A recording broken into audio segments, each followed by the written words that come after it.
We find ourselves now in this time of Pesach, otherwise known as Passover.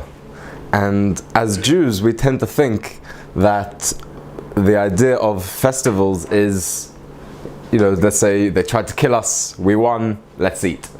That's sort of one of the ways that people tend to think about these things sometimes, but really we're missing out on a deeper perspective here. When it comes to the festivals, to the Yom Tovim, it's an opportunity to relive and re-experience that moment in history, even to the point where we can connect to the energy of the time and we feel the feelings of the time.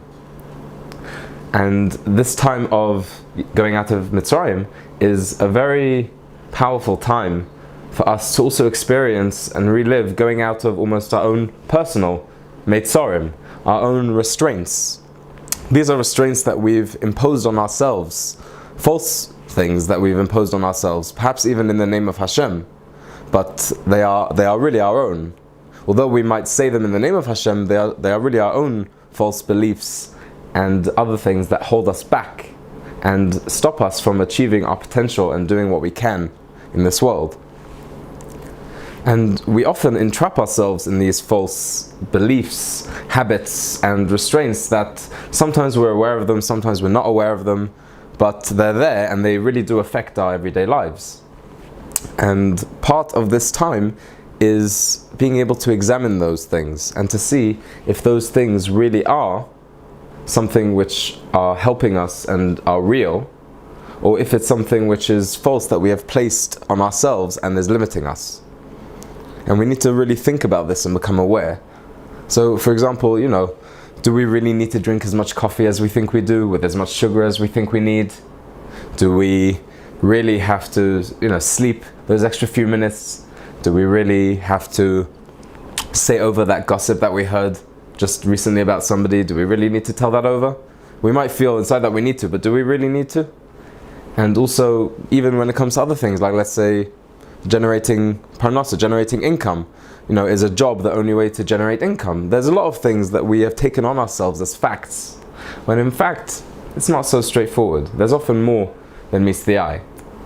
And part of this time is releasing those restraints to be able to see that for ourselves. We tend to think as well that freedom, that real freedom, is being able to say what we want, do what we want, and to just sleep in as much as we want, all these types of things. But in fact, this is not freedom. This is actually sometimes the ultimate form of slavery. We are enslaved to our emotions, to our behaviors, our impulses, our desires.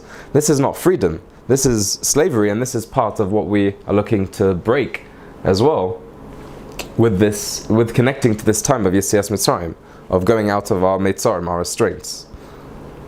We think that there's no choice, but there's always a choice. We may not like the alternative, that's true, but there's always a choice. And with that comes a certain responsibility, which, although it might be difficult at first and painful to realize that we might be responsible for that ourselves, for things that might be happening, there's also a certain ray of hope. Why? Because if we got ourselves into this mess, we can get ourselves out. We are response-able. We are able to act. We are able to move forward and not have to stay stuck in these shackles, in these restraints. And that's a very powerful thing that we're able to do. And it's just about going out of Mitzrayim this time is about being able to examine these things and to look at them objectively, or at least try to look at them and be aware of them and say, how can we break these things? How can we truly release ourselves? And part of this, the result, would be able to release the darkness of slavery, of restraints, and let our own light shine forth. And through this, we would be able to ultimately upgrade all of our relationships and to connect more to the avodah of Hashem. And with this, I want to wish all of us here that we should have a true connection to going out of Mitzrayim and our Mitzrayim, and we should experience a time of true growth. And I wish everyone here a Chag Kosher v'Sameach. Thank you.